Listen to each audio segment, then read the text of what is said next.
철호는 어머니 묘소 앞에서 깊게 절을 올렸습니다. 제사가 끝나고 가족들이 음식을 나누어 먹을 때였습니다. 뱀이야! 아이는 봉분 뒤편에서 무언가를 보고는 얼굴이 새하얘져서 울음을 터뜨렸습니다. 지은아, 왜 그래? 철호가 급히 달려가 보니 봉분 옆 풀숲에서 하얀 구렁이 한 마리가 천천히 기어 나오고 있었어요. 보통 구렁이보다 훨씬 크고 온몸이 눈처럼 하였습니다. 다른 가족들은 뱀을 보고 소스라치게 놀라 뒷걸음질 쳤지만 철호만은 왠지 그 자리에서 움직일 수 없었어요. 하얀 구렁이와 눈이 마주치는 순간이었습니다. 뭔가 이상했어요. 구렁이의 눈에서 묘한 빛이 흘러나오는 것 같았거든요. 철호는 마치 최면에 걸린 듯 그 자리에 서 있었어요. 저건 그냥 짐승이 아니다. 아버지의 목소리가 갑자기 들렸습니다. 그럼 오늘의 사연 함께 들어보시죠. 어머니가 돌아가신 지 벌써 3년이 지났습니다. 철호는 오늘도 산소로 향하는 길에서 가슴 한편이 무거워지는 것을 느꼈어요. 67세가 된 지금도 어머니 생각만 하면 눈시울이 붉어지곤 했거든요. 12남매의 장남으로 태어나 평생 가족들을 챙기며 살아왔지만 정작 어머니를 제대로 모시지 못했다는 자책감이 늘 마음 깊숙이 자리하고 있었습니다. 아버지, 빨리 와요. 막내 손녀 지은이가 앞서 뛰어가며 소리쳤어요. 아직 8살밖에 안 된 아이는 오늘이 할머니, 제사날이라는 것도 잘 모르면서 소풍 나온 것처럼 들떠 있었습니다. 천천히 가거라. 할머니 무덤이 어디 도망가겠냐. 철호 옆에서 지팡이를 짚고 걷던 아버지가 웃으며 말했어요. 올해 90을 넘긴 아버지는 여전히 정정했지만 요즘 들어 부쩍 말수가 줄어들었습니다. 아내를 먼저 보낸 슬픔이 얼굴에 그대로 드러나 보였어요. 산소에 도착했을 때는 이미 다른 형제들이 와서 제사 준비를 하고 있었습니다. 둘째 철수와 셋째 철민이 음식을 나르고 있었고 여자 형제들은 꽃을 정리하며 수다를 떨고 있었어요. 형님, 늦었네요. 미안해. 지은이가 준비하는데 시간이 좀 걸렸어. 철호는 어머니 묘소 앞에서 깊게 절을 올렸습니다. 오늘따라 어머니 박순덕의 이름이 새겨진 비석이 유난히 쓸쓸해 보였어요. 제사가 끝나고 가족들이 음식을 나누어 먹을 때였습니다. 갑자기 지은이의 비명소리가 산을 울렸어요. 아이는 봉분 뒤편에서 무언가를 보고는 얼굴이 새하얘져서 울음을 터뜨렸습니다. 지은아, 왜 그래? 철호가 급히 달려가 보니 봉분 옆 풀숲에서 하얀 구렁이 한 마리가 천천히 기어 나오고 있었어요. 보통 구렁이보다 훨씬 크고 온몸이 눈처럼 하였습니다. 다른 가족들은 뱀을 보고 소스라치게 놀라 뒷걸음질 쳤지만 철호만은 왠지 그 자리에서 움직일 수 없었어요. 하얀 구렁이와 눈이 마주치는 순간이었습니다. 뭔가 이상했어요. 구렁이의 눈에서 묘한 빛이 흘러나오는 것 같았거든요.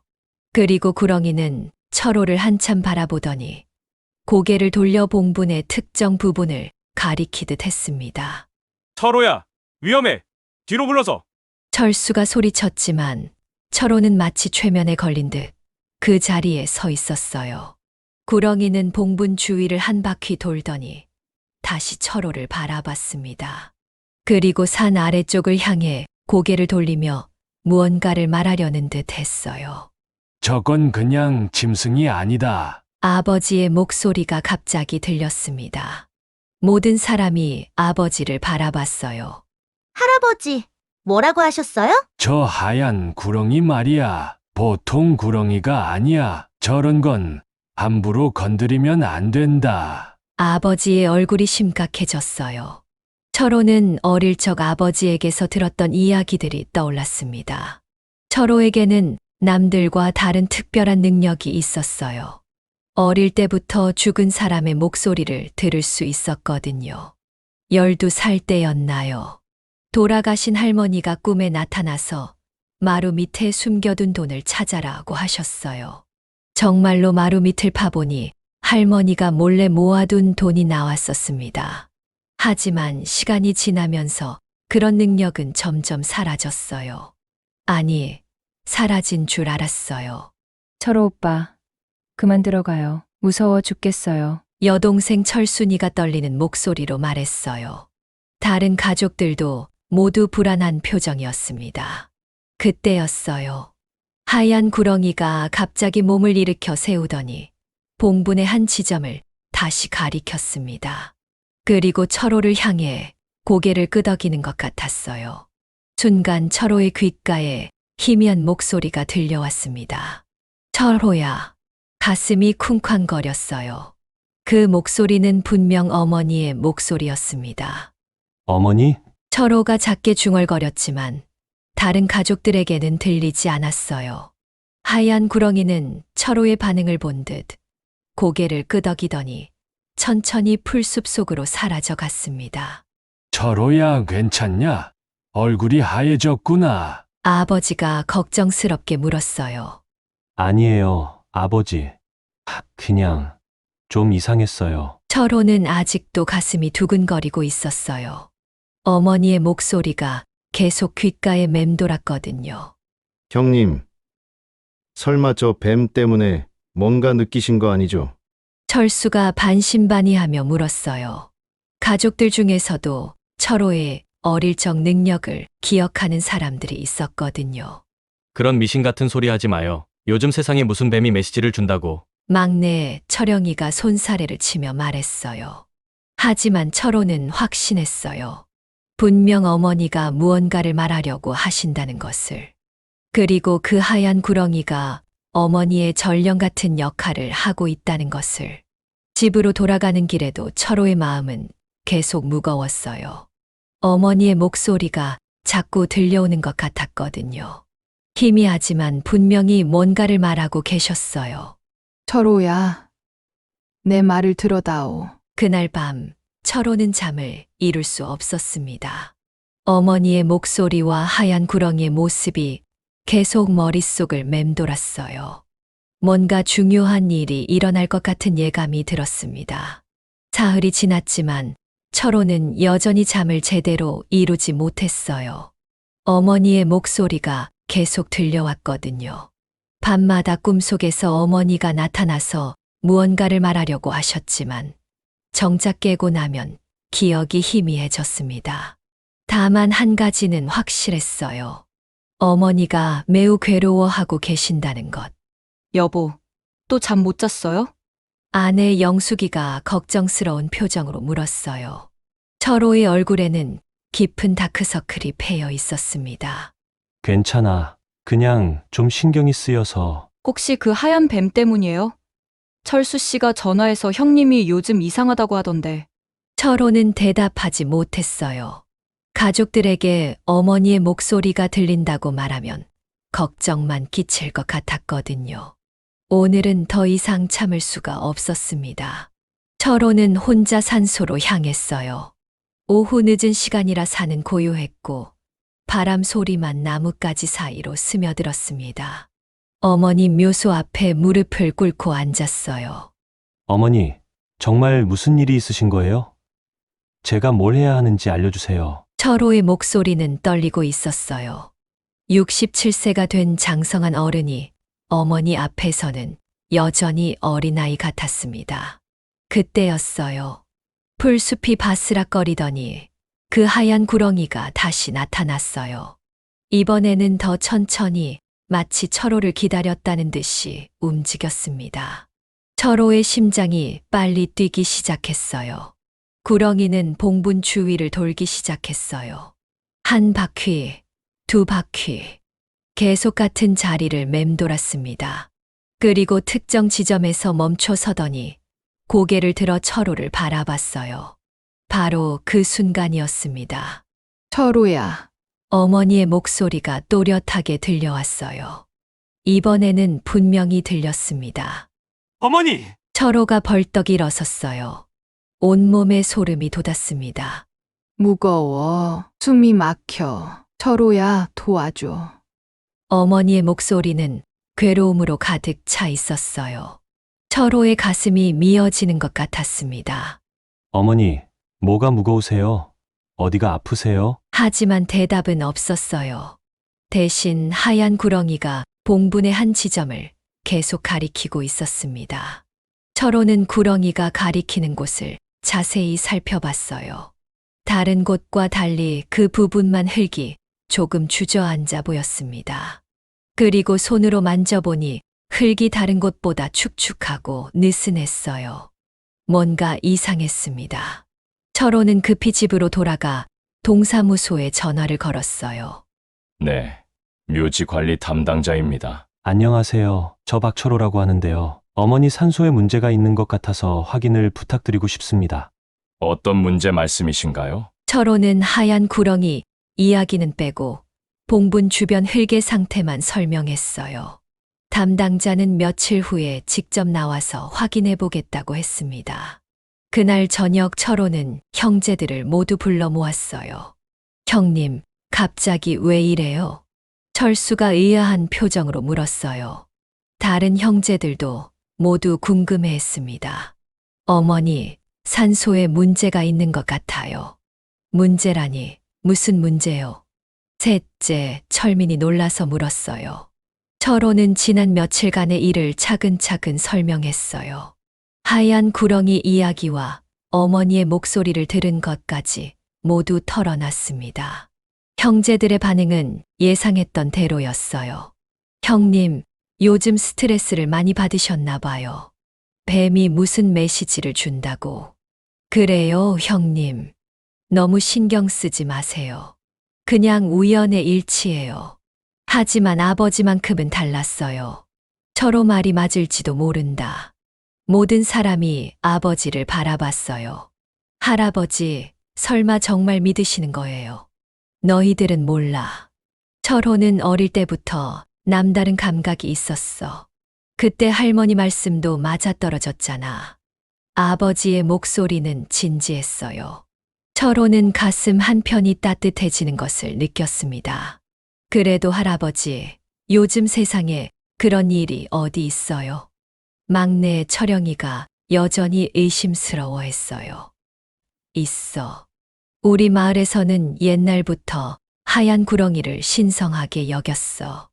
마을을 지켜주는 수호신이라고 했거든. 아버지의 말에 모든 사람이 조용해졌어요. 정말이에요, 할아버지. 그럼 내가 어릴 때 우리 할아버지한테 들은 이야기야. 하얀 구렁이가 나타나면 반드시 중요한 일이 생긴다고 했어. 철호는 아버지의 말을 들으며 확신이 섰어요. 자신의 느낌이 틀리지 않았다는 것을. 그럼 어떻게 할까요? 둘째 철수가 조심스럽게 물었어요. 일단 관련 부서에 신고했으니까 기다려봐요. 정말 뭔가 이상한 점이 발견되면 그때 대책을 세우는 거예요. 그날 밤도 철호는 잠들지 못했어요. 어머니의 목소리가 더욱 선명하게 들려왔거든요. 철호야, 빨리. 빨리 도와줘. 어머니의 목소리는 간절했어요. 철호의 눈에서 눈물이 흘러내렸습니다. 어머니, 조금만 기다려주세요. 제가 꼭 해결해 드릴게요. 창밖으로 달빛이 스며들고 있었어요. 저 멀리 산 너머에서 하얀 그림자 하나가 움직이는 것 같았습니다. 하얀 구렁이였을까요? 철호는 내일이면 모든 것이 밝혀질 거라는 예감이 들었어요. 그리고 그 예감은 두려움과 기대가 뒤섞인 복잡한 감정이었습니다. 이장 당일 아침 하늘이 유난히 흐렸어요. 철호는 새벽부터 잠을 이루지 못했습니다. 가슴 한편이 계속 두근거렸고 무언가 큰 일이 일어날 것 같은 예감이 들었거든요. 형님, 정말 괜찮으실까요? 철수가 불안한 표정으로 물었어요. 동사무소 담당자가 와서 확인해 본 결과 정말로 봉분에 이상이 있다는 판정이 나왔거든요. 흙이 비정상적으로 가라앉아 있고 습도도 다른 곳과 달랐어요. 해봐야 알겠지. 이미 여기까지 온 거 어쩌겠어. 철호의 목소리는 떨리고 있었어요. 굴착기가 산소 앞에 서 있는 모습을 보니 가슴이 답답해졌습니다. 가족들이 모두 모여 있었어요. 형제들과 조카들까지 20명이 넘는 사람들이 긴장한 표정으로 서 있었습니다. 그럼 시작하겠습니다. 굴착기 기사가 말했어요. 드르르르. 굴착기가 움직이기 시작했어요. 철호의 심장이 빨리 뛰었습니다. 바로 그때였어요. 풀숲에서 하얀 구렁이가 나타났어요. 이번에는 더 크게 보였고 온몸이 햇빛에 반짝반짝 빛났습니다. 또 나타났네. 사람들이 웅성거렸어요. 하지만 이상하게도 아무도 도망가지 않았습니다. 마치 구렁이가 자신들을 해치지 않을 거라는 걸 본능적으로 안다는 듯이요. 굴착기가 흙을 파내기 시작했어요. 한 삽, 두 삽. 갑자기 기사가 작업을 멈췄어요. 이상한데요. 여기 뭔가 더 있는 것 같은데. 철호의 온몸이 굳어졌어요. 뭐가 더 있다는 거예요? 관이 2개 있는 것 같습니다. 순간 모든 사람이 조용해졌어요. 바람 소리마저 멈춘 것 같았습니다. 2개요? 철호의 목소리가 떨렸어요. 더 조심스럽게 흙을 파내자 정말로 관 2개가 겹쳐져 있는 게 보였어요. 위쪽에 있는 관은 어머니 순덕의 관보다 작았고 상태도 더 오래된 것 같았습니다. 이게 대체 어떻게 된 일이지? 철민이 황당한 표정으로 말했어요. 철호는 하얀 구렁이를 바라봤어요. 구렁이는 마치 기다렸다는 듯이 철호와 눈을 마주쳤습니다. 그리고 고개를 돌려 산 아래쪽을 가리켰어요. 뭔가 끌리는 기분이었어요. 잠깐만요. 저 혼자 좀 다녀올게요. 형님, 어디 가세요? 조금만 기다려요. 금방 돌아올게요. 철호는 하얀 구렁이를 따라 산길을 내려갔어요. 구렁이는 천천히 움직이면서 철호가 따라오는지 확인하듯 뒤를 돌아봤습니다. 마을 끝자락에 있는 낡은 한옥 앞에서 구렁이가 멈췄어요. 이영자 할머니네 집이었어요. 철호는 그제서야 무언가를 깨달았어요. 위쪽 관의 주인이 누구인지. 집 앞마당에서 이영자의 아들 정수가 빨래를 널고 있었어요. 철호 형님이세요? 정수야, 어머니 계시니? 요양원에 계세요. 그런데 갑자기 어머니를 왜? 어느 요양원인지 알려줄 수 있어? 정수는 이상해했지만 요양원 주소를 알려줬어요. 요양원에 도착했을 때 이영자는 휠체어에 앉아서 창밖을 바라보고 있었어요. 75세가 된 그녀의 얼굴은 깊은 주름으로 가득했지만 눈빛만큼은 여전히 날카로웠습니다.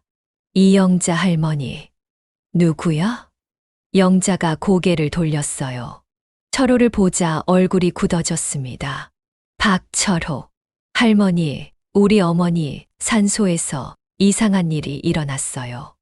영자의 얼굴이 순간 새하얘졌어요. 무슨 일? 관이 2개 나왔어요. 우리 어머니 위에 다른 관이 하나 더 있었어요. 영자는 한참 동안 아무 말도 하지 않았어요. 그러더니 갑자기 눈에서 눈물이 흘러내렸습니다. 드디어 밝혀지는구나. 할머니, 무슨 말씀이세요? 영자가 떨리는 목소리로 입을 열었어요. 그건 내 딸 수진이야. 철호의 머릿속이 하얘졌어요. 수진이요? 그럼 할머니가. 그래, 내가 그랬어. 순덕이 위에 내 딸을 묻었어. 철호는 믿을 수가 없었어요. 왜 그런 짓을 하셨어요? 영자의 얼굴이 일그러졌어요. 40년간 묻어두었던 감정이 폭발하는 것 같았습니다. 내 어머니가 내 사랑도, 내 인생도 다 빼앗아갔어! 무슨 소리예요? 내 아버지는 원래 내 약혼자였어. 철호는 다리에 힘이 빠져 주저앉을 뻔했어요. 내 아버지와 나는 결혼하기로 약속했었어. 그런데 순덕이가 나타나서 모든 걸 빼앗아 갔어. 내 아버지의 마음까지도. 영자의 목소리는 원한으로 가득 차 있었어요. 그래서 내 딸이 죽었을 때 생각했어. 복 많은 여자 위에 올리면 그 복을 빼앗을 수 있다고 했거든. 무당이 그렇게 가르쳐 줬어. 할머니, 이제 내 딸이 그 여자를 영원히 짓눌러 주겠어. 40년간 기다렸어. 철호의 분노가 치솟았어요. 어떤 이유가 있어도 죽은 사람을 그렇게 할 수는 없어요. 죽은 사람, 순덕이가 살아있을 때 내 마음을 죽여놨는데 두 사람이 대치하고 있을 때였어요. 창문 너머로 하얀 구렁이가 나타났어요. 구렁이는 천천히 두 사람 주위를 도는 듯한 움직임을 보였습니다. 그 순간 철호는 깨달았어요. 하얀 구렁이가 전하려던 메시지를, 어머니가 무겁다고 하신 이유를, 모든 것이 연결되어 있었어요. 할머니, 이제 그만해요. 40년이나 지났잖아요. 영자는 여전히 눈물을 흘리고 있었어요. 40년 동안 나는 매일 그 여자를 원망하며 살았어. 철호는 영자의 아픔이 이해됐지만 동시에 어머니에 대한 모독이 용서되지 않았어요. 하지만 하얀 구렁이가 계속 둘 사이를 맴도는 모습을 보며 철호는 무언가 다른 것을 느꼈습니다. 복수가 아닌 화해, 원한이 아닌 용서. 그것이 하얀 구렁이가 전하려던 진짜 메시지였을지도 모른다는 생각이 들었어요. 요양원에서 돌아온 철호는 온몸이 무거웠어요. 영자의 고백이 머릿속에서 계속 맴돌았습니다. 아버지와 영자가 약혼자였다는 사실, 그리고 어머니 때문에 모든 것이 틀어졌다는 이야기가 믿어지지 않았어요. 산소에서는 여전히 가족들이 기다리고 있었어요. 형님, 어디 다녀오셨어요? 얼굴이 안 좋아 보이는데. 철수가 걱정스럽게 물었어요. 아버지, 잠깐 따로 얘기 좀 할까요? 철호는 아버지를 조용한 곳으로 모셨어요. 다른 가족들은 궁금해했지만 두 사람을 따라오지 않았습니다. 아버지, 영자 할머니를 만나고 왔어요. 아버지의 표정이 순간 굳어졌어요. 영자를. 왜? 위에 있던 관이 영자 할머니, 딸 수진이 것이래요. 영자 할머니가 직접 그랬다고 하더라고요. 아버지는 한참 동안 아무 말도 하지 않았어요. 그러더니 깊은 한숨을 내쉬었습니다. 그 여자가 드디어 말했구나. 아버지 정말이에요. 아버지가 원래 영자 할머니와 약혼하셨던 게. 아버지는 고개를 끄덕였어요. 그래. 40년 전 이야기야. 철호는 다리에 힘이 빠져 나무에 기댔어요. 왜 그런 중요한 이야기를 지금까지 안 하셨어요? 말해서 뭐 하겠냐. 다 지난 일인데. 아버지의 목소리는 쓸쓸했어요. 그때는 중매 결혼이 당연했어. 양쪽 집안에서 정해주는 대로 결혼하는 거였지. 영자와 나도 그렇게 약속이 된 상태였고. 그럼 어머니는 어떻게 만나신 거예요? 우연히 만났어. 시장에서 영자와 함께 있을 때였는데 순덕이가 나타났어. 아버지의 눈에 그때의 기억이 떠오르는 것 같았어요. 첫눈에 반했어. 정말이야. 순덕이를 보는 순간 세상이 달라 보였어. 영자 할머니는 어떻게 하셨어요? 처음에는 이해해주는 척했어. 하지만 마음속으로는 얼마나 아팠을까. 아버지가 고개를 떨궜어요. 내가 잘못했어. 영자에게 제대로 사과도 하지 않고 순덕이와 결혼해버렸거든. 철호는 영자의 마음이 조금 이해됐어요. 사랑하는 사람을 갑자기 잃는다면 누구라도 원망하게 될 거예요. 영자는 그 후에 어떻게 됐어요? 혼자 살았어. 몇 년 후에 수진이를 낳았는데 아버지가 누군지는 아무도 몰라. 영자가 끝까지 말하지 않았거든. 그래서 수진이를 혼자 키우신 거군요. 그래. 정말 힘들게 살았어. 우리는 아이들이 하나둘씩 태어나면서 행복했는데, 영자는 혼자서 아이까지 키워야 했으니, 아버지의 목소리가 점점 작아졌어요. 수진이가 죽었을 때는 어떠셨어요? 영자가 미쳐버렸어. 며칠 동안 아무것도 먹지 않고 계속 울기만 했어. 아버지가 주먹을 꽉 쥐었어요. 그때 내가 영자를 도와줬어야 했는데, 괜히 사람들 눈치만 보고 제대로 위로해주지도 못했어. 수진이는 왜 죽었어요? 출산 중에 죽었어. 그때는 의료, 시설이 좋지 않아서. 아이는 살았는데 수진이가 못 견뎠어. 철호는 영자의 절망감이 어땠을지 상상이 됐어요. 혼자 키운 딸이 아이를 낳다가 죽었을 때의 충격은. 그래서 영자 할머니가 무당을 찾아간 거군요. 무당. 복 많은 여자 위에 죽은 사람을 올리면 그 복을 빼앗을 수 있다고 했대요. 아버지의 얼굴이 일그러졌어요. 그 무당이 영자를 이용한 거야. 슬픔에 빠진 사람의 마음을 악용해서. 영자 할머니가 직접 인부들을 고용해서 어머니 관 위에 수진이를 묻었다고 하던데요. 그럴 줄 알았어. 그때 영자가 어디선가 돈을 구해서 인부들을 불렀다는 소문이 있었거든. 근데 뭘 하는지는 몰랐어. 아버지가 깊은 한숨을 내쉬었어요. 내 때문에 두 여자가 모두 불행해진 거야. 아버지 잘못이 아니에요. 사랑은 어쩔 수 없는 거잖아요. 하지만 영자에게는 제대로 된 설명도 사과도 하지 않았어. 그게 가장 큰 잘못이야. 철호는 이제 영자의 마음을 조금 더 이해할 수 있었어요. 40년 동안 혼자서 그 아픔을 견뎌야 했던 영자. 사랑하는 사람을 잃고 딸마저 잃은 영자의 절망감. 물론 어머니의 관 위에 수진이를 묻은 것은 용서할 수 없는 일이었어요. 하지만 그렇게 할 수밖에 없었던 영자의 심정도 이해가 됐습니다. 아버지, 이제 어떻게 해야 할까요? 영자를 용서해 주는 게 좋겠어. 그 여자도 충분히 고생했어. 경찰에 신고해야 하는 거 아니에요. 40년이나 지난 일이야. 그리고 영자도 이제 늙어서 얼마 못 살 것 같고. 아버지의 말이 맞았어요. 영자는 이미 충분히 벌을 받고 살아왔으니까요. 그럼 수진이는 어떻게 할까요? 따로 모셔야지. 그리고 순덕이도 새로운 곳으로 모시고.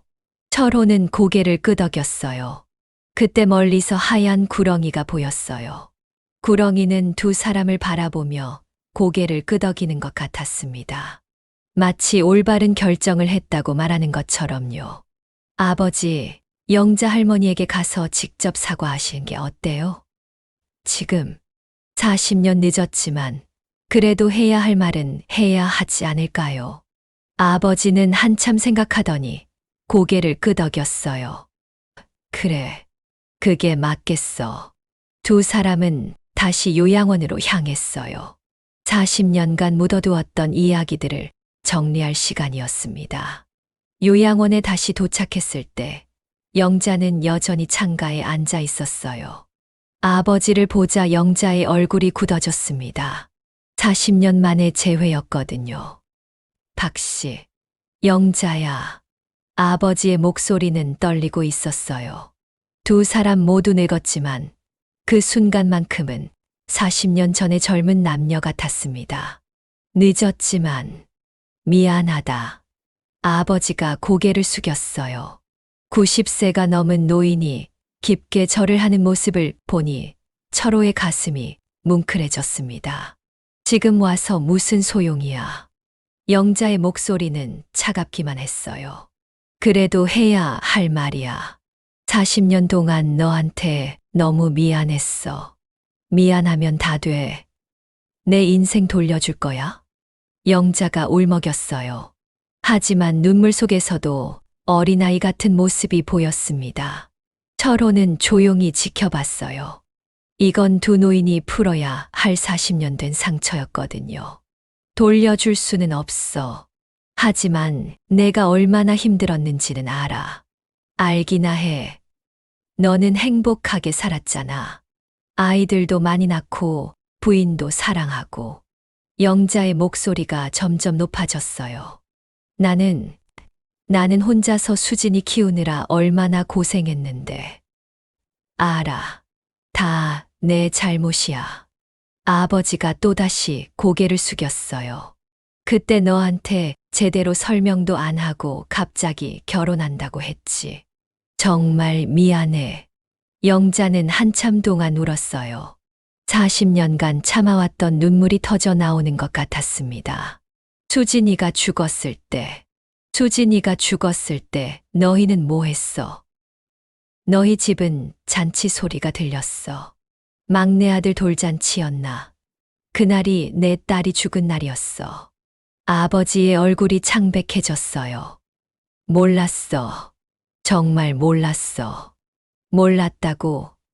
같은 마을에 살면서 몰랐다고? 영자가 휠체어에서 몸을 일으키려 했어요. 철호가 급히 부축했습니다. 할머니, 진정하세요. 진정하라고. 40년 동안 진정하고 살았어. 그때 창문 너머로 하얀 구렁이가 나타났어요. 구렁이는 천천히 창문을 기어 올라와서 창틀에 몸을 올렸습니다. 신기하게도 아무도 놀라지 않았어요. 하얀 구렁이가 영자를 바라봤어요. 그리고 고개를 갸우뚱하며 뭔가를 말하려는 듯 했습니다. 저 뱀이 왜 계속 나타나는 거야? 영자가 신기해했어요. 할머니, 저 구렁이가 우리를 여기까지 이끌어준 거예요. 철호가 말했어요. 뭔가를 전하려고 하는 것 같아요. 어머니도, 할머니도, 수진이도 모두 평화롭게 쉬게 하려고. 영자는 하얀 구렁이를 한참 바라봤어요. 수진아, 엄마가 잘못했구나. 영자가 갑자기 흐느끼기 시작했어요. 복수 같은 건 하지 말았어야 했는데. 엄마가 너까지 힘들게 했구나. 하얀 구렁이가 영자 가까이 다가왔어요. 그리고 영자의 손에 머리를 살짝 했습니다. 따뜻해. 영자가 놀란 듯 말했어요. 정말 따뜻해. 마치 수진이 손길 같아. 그 순간 영자의 표정이 달라졌어요. 분노와 원한으로 가득했던 얼굴이 평화로워졌습니다. 미안하다. 춘덕이한테 미안하다. 영자가 철호를 바라봤어요. 내 어머니한테 정말 미안해. 내가 너무 잘못했어. 할머니, 경찰에 신고해. 내가 잘못한 거니까. 안 할 거예요. 철호가 단호하게 말했어요. 할머니도 충분히 고생하셨어요. 이제 그만 끝내요. 영자는 믿을 수 없다는 표정이었어요. 정말 괜찮아? 네. 대신 조건이 있어요. 뭔데? 할머니가 돌아가시면 우리 어머니 옆에 묻어도 될까요? 영자의 눈이 커졌어요. 그래도 돼. 어머니도 아마 그러길 원하실 거예요. 할머니를 미워하지 않으실 것 같아요. 아버지도 고개를 끄덕였어요.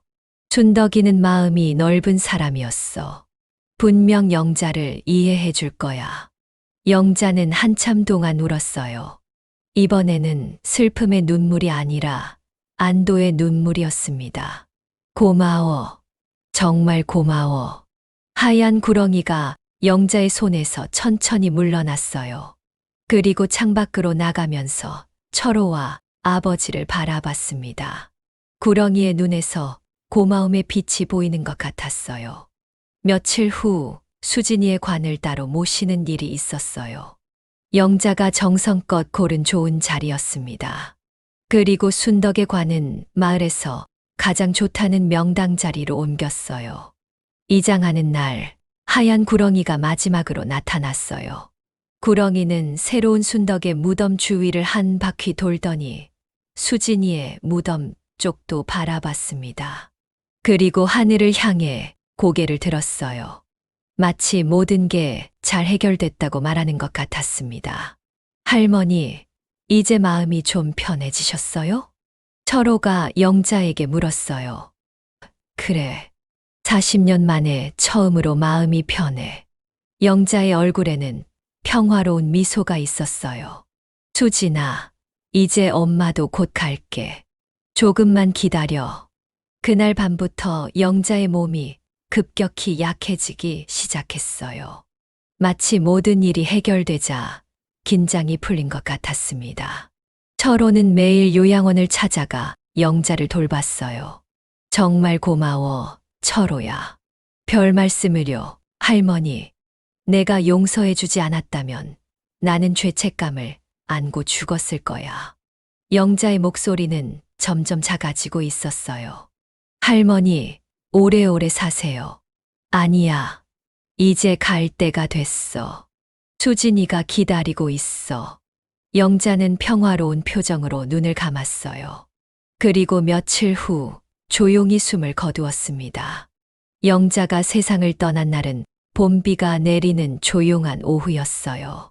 철호는 약속대로 영자를 어머니 순덕 옆에 모셨습니다. 가족들은 처음에 반대했지만 철호가 지난 일들을 자세히 설명하자 모두 이해해 줬어요. 형님이 옳은 일을 하고 있어요. 철수가 철호의 어깨를 토닥였어요. 어머니도 분명 기뻐하실 거예요. 합장례를 치르는 날, 온 마을 사람들이 모였어요. 영자의 아들 정수도 눈물을 흘리며 철호에게 감사 인사를 했습니다. 형님, 정말 고맙습니다.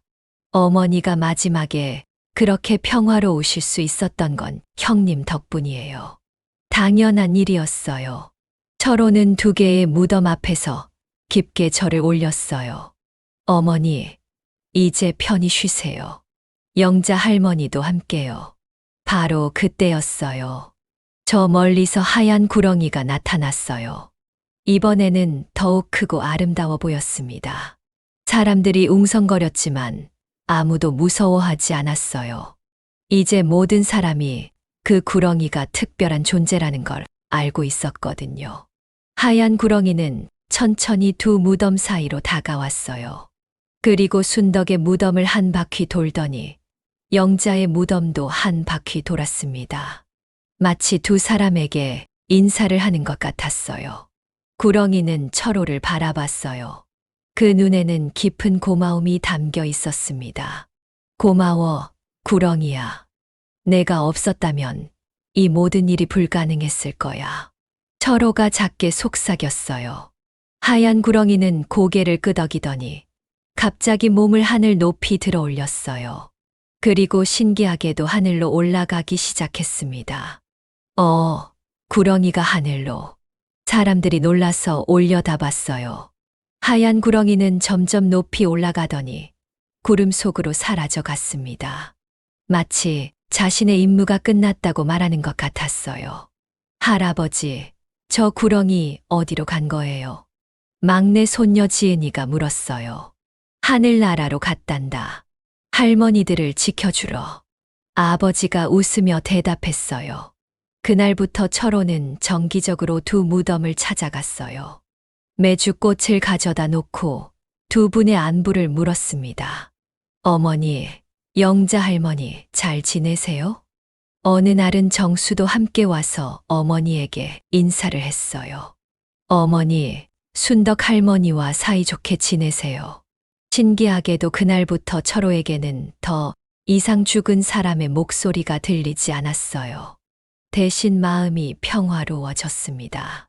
마을 사람들은 하얀 구렁이 이야기를 전설처럼 전하기 시작했어요. 박철호가 하얀 구렁이 덕분에 40년 된 원한을 풀었다더라. 그 구렁이는 정말 신령한 존재였나 봐. 앞으로 하얀 구렁이가 나타나면 조심히 대해야겠어. 철호의 영적 능력에 대한 소문도 퍼졌어요. 마을 사람들이 가끔 어려운 일이 있으면 철호를 찾아왔습니다. 철호 씨, 우리 집에서 이상한 일이 자꾸 일어나는데 우리 할아버지 산소 자리가 괜찮은지 봐주실 수 있나요? 철호는 가능한 한 도와줬어요. 하지만 예전처럼 죽은 사람의 목소리가 들리지는 않았습니다. 대신 직감과 경험으로 사람들을 도왔어요. 크게 걱정하지 마세요. 시간이 지나면 괜찮아질 거예요. 조상님들이 편히 쉬고 계시니까 너무 신경 쓰지 마세요. 철호의 말은 신기하게도 자주 맞아떨어졌어요. 1년이 지난 어느 봄날, 철호는 또다시 두 무덤을 찾았어요. 벚꽃이 흩날리는 아름다운 날이었습니다. 어머니, 영자 할머니, 올해도 벚꽃이 예쁘게 폈어요. 철호가 꽃을 올리며 말했어요. 저희는 모두 잘 지내고 있어요. 걱정하지 마세요. 바람이 살랑 불어왔어요. 벚꽃이 피 두 무덤 위로 흩날렸습니다. 마치 두 여인이 함께 웃고 있는 것 같았어요. 철호는 평화로운 미소를 지었어요. 이제 정말 편히 쉬시는구나. 그때 저 멀리 하늘에서 하얀 그림자가 한 번 번쩍였어요.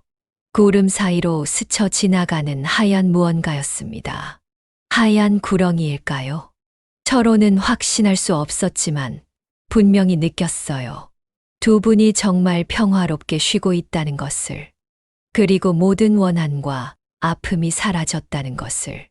고마워요, 하얀 구렁이야. 덕분에 모든 게 해결됐어요. 철호가 하늘을 향해 인사했어요. 바람이 다시 불어와서 벚꽃잎을 날려보냈습니다. 봄은 항상 새로운 시작을 의미했어요. 과거의 아픔을 뒤로하고 새로운 희망을 품는 계절이었습니다. 철호는 집으로 돌아가는 길에 마을 사람들과 인사를 나눴어요. 철호 씨, 오늘도 성묘 다녀오셨어요? 네, 어머니와 영자 할머니께 인사드리고 왔어요. 참 좋은 일 하셨어요. 덕분에 우리 마을도 평화로워졌어요. 정말로 마을은 예전보다 평화로워졌어요. 사람들 사이의 다툼도 줄어들었고 서로 도우며 살아가는 분위기가 됐습니다. 하얀 구렁이의 이야기가 사람들의 마음을 바꾼 것 같았어요. 원한보다는 용서를, 복수보다는 화해를 선택하게 만들었습니다. 철호는 이제 68세가 되었지만 여전히 건강했어요. 가족들과 함께 웃으며 살아가고 마을 사람들을 도우며 보람찬 나날을 보냈습니다. 그리고 가끔 꿈에서 어머니와 영자를 만났어요. 두 분은 항상 함께 계셨고 행복해 보였습니다. 철호야, 고마워. 잘했어, 우리 아들. 꿈속에서 들리는 목소리는 따뜻하고 평화로웠어요. 철호는 그럴 때마다 가슴이 뿌듯했습니다. 옳은 일을 했다는 확신이 들었거든요. 하얀 구렁이의 이야기는 이렇게 마을의 전설이 되었어요. 그리고 사람들은 말했습니다. 용서는 복수보다 강하다. 사랑은 미움을 이긴다. 진정한 평화는 화해에서 온다. 하얀 구렁이가 전해준 마지막 메시지였을지도 모릅니다. 영원한 안식 속에서 모든 상처가 치유되고 모든 원한이 사라진 곳에서 새 영혼은 평화롭게 쉬고 있었어요. 그리고 하얀 구렁이는 하늘 높은 곳에서 그들을 지켜보고 있었습니다. 오늘의 영상은 여기까지입니다. 즐거우셨다면 구독과 좋아요 꼭 부탁드려요. 다음에도 새로운 사연으로 찾아뵐게요.